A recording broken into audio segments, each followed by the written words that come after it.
আমার শাশুড়ি মার হাতে স্পেশাল রেসিপি আজকে শেয়ার করব, কিন্তু এটা শাশুড়ি মার কাছ থেকে শেখা আমার হয়ে ওঠেনি, কারণ উনি বেশ কয়েক বছর হলো মারা গেছেন। এটা আমার যার কাছ থেকে শিখেছি। কি কি উপকরণ লাগছে সেটাই দেখে নি চলুন। এখানটায় 500 গ্রামের মতো মেটে নিয়েছি, আমি ছোট ছোট টুকরো করে নিয়েছি। দেখতে পাচ্ছ কেমন কি টুকরো করেছি। আর এখানে লাগছে 5টা বড় সাইজের পেঁয়াজ, যেটা আমি এইভাবে চিলি চিকেনের যে পেঁয়াজ হয় তার থেকে একটু ছোট করে কেটে নিয়েছি, আর প্রত্যেকটা থেকে ছাড়িয়ে নিয়েছি। দেখতে পাচ্ছ কেমন করে কেটে রেখেছি। আর এখানে 10 থেকে 15টা কাঁচা লঙ্কা নিয়েছি, আর বড় সাইজের 2টো রসুন। তো এই উপকরণ লাগছে। আর লাগছে তো সর্ষের তেল, লঙ্কা, হলুদ, লবণ, সেটা আলাদা করে আর দেখালাম না। চলো এর পরের স্টেপে যাওয়া যাক। নুন হলুদ দিয়ে আমরা মেটেটাকে হালকা ফ্রাই করে নেব, কারণ এর মধ্যে যে ময়লাগুলো আছে সেগুলো বেরিয়ে যাবে, আর জিনিসটা হালকা ফ্রাই করা থাকলে রান্না করায় সুবিধা হবে। তো এখানে বলে রাখি 3 থেকে 4 মিনিটের বেশি কিন্তু সেদ্ধ করা যাবে না,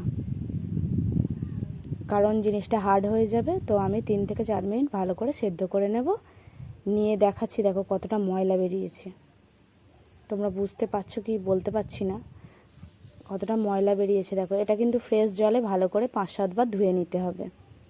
তো চলো পরের স্টেপে যাওয়া যাক। এখানে গরম কড়াইয়ে সর্ষের তেল অ্যাড করব। খুব বেশি দেওয়ার প্রয়োজন নেই, 4 থেকে 5 চামচ তেল দিলেই যথেষ্ট। এই ফ্রাইটা করতে বেশি তেলের প্রয়োজন হয় না। তো তেলটা গরম হয়ে গেলে ওই যে পেঁয়াজটা কুচি করে রেখেছিলাম ওটা আমি অ্যাড করব।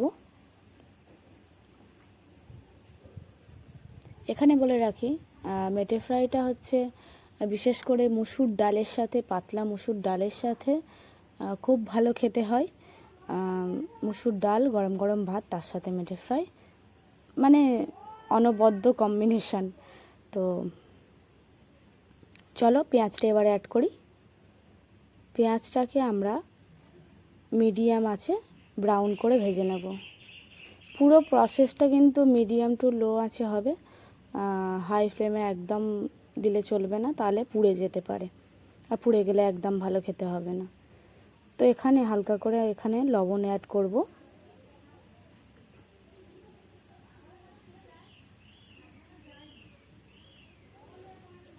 পেঁয়াজটাকে ব্রাউন করে ভেজে নেব। আর এখানে যে রসুনটাকে আমি ছাড়িয়ে রেখেছিলাম ওটা গ্রেট করে নিয়েছি। আপনারা চাইলে থেতো করে নিতে পারেন, কিন্তু বাটবেন না, খেতে ভালো হবে না। পেঁয়াজটা যেরকম মুখে পড়লে খুব সুন্দর একটা মিষ্টি মিষ্টি ফ্লেভার আসে, রসুনটাও সেম। ভাজা হওয়ার পরে মুখে পেঁয়াজ, রসুন, কাঁচা লঙ্কার মেটেটা যখন মুখে পড়বে, সব মিলিয়ে একটা দারুণ স্বাদ। তো এখানটায় ব্রাউন করে ভাজা হয়ে গেছে।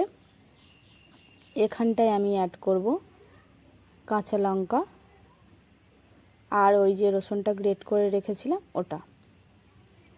এবারে পুরো জিনিসটা আমরা হালকা ব্রাউন করে ভেজে নেব। পুরো জিনিসটা কিন্তু মিডিয়াম আঁচে হবে, একদমই হাই ফ্লেমে হবে না।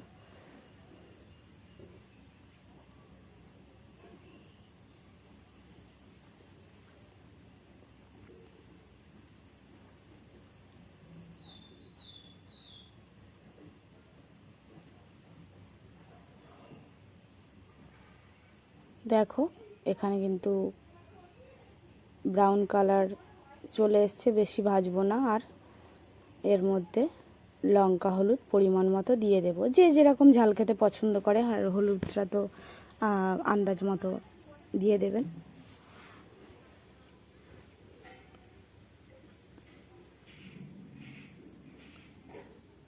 লঙ্কা হলুদ দেওয়ার পরে এখানে 2-1 বার নাড়াচাড়ার পরে আমরা এখানে মেটেটা অ্যাড করে দেব, যেটা আমরা 5-7 বার ধুয়ে রেখেছিলাম ওটা অ্যাড করব।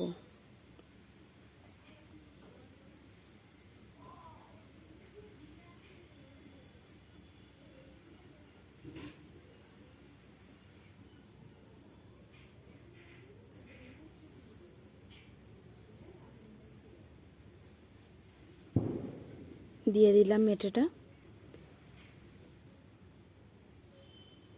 এবারে একটা কথা বলে রাখি, পুরো জিনিসটা কিন্তু ঢাকা চাপা দিয়েই ভাজতে হবে, কারণ মেটে গরম তেলের মধ্যে পড়লেই ফাটতে আরম্ভ করে, গরম তেল চোখে মুখে ছিটিয়ে যেতে পারে।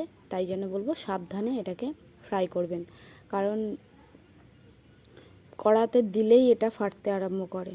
মিডিয়াম আছে ঢাকা দিয়ে দিয়ে জিনিসটাকে পুরো ভাজতে হবে। খুব বেশি টাইম লাগে না, 5 থেকে 7 মিনিট এটা মিডিয়াম ফ্লেমে ভাজলেই হয়ে যাবে। আর এখানে আমি আবারও লবণ দিচ্ছি, এটা নিয়ে কিন্তু আমি 3 বার লবণ দিলাম, তাই বলবো বুঝে শুনে লবণটা দেবেন। 3 বার দিচ্ছি মানে প্রত্যেকবারে আমি অল্প অল্প করেই দিয়েছি, তো বুঝে শুনে একটু লবণটাকে দেবেন। আর যে যেরকম ঝাল পছন্দ করে লঙ্কার গুঁড়োটা দেবেন। আর যেহেতু এটা ফ্রাই হচ্ছে, একটু ঝাল না হলে ভালো লাগে না, তাই এখানে আমি লঙ্কার গুঁড়োটা বেশি করে দিয়েছিলাম। আমাদের সবাই ঝাল খেতে খুব ভালোবাসে, সেহেতু আমি ঝালটা অ্যাড করেছিলাম। তো আমার ফ্রাইটা পুরো রেডি, মেটে ফ্রাইটা দেখতেই পাচ্ছ। গরম গরম ভাত, তার সাথে মুসুর ডাল আর মেটে ফ্রাই, পুরো জমে ক্ষীর। দেখো সুস্বাদু মেটে ফ্রাই রেডি। সবাই জমিয়ে দুপুরবেলা, যেদিন মনে হলো যে রান্না বান্না করতে ভালো লাগছে না খুব একটা, এটা তো খুব ভালো, মানে ডাল মেটে ফ্রাই ভাত, দুর্দান্ত খাবার। টাটা সবাইকে, সবাই খুব ভালো।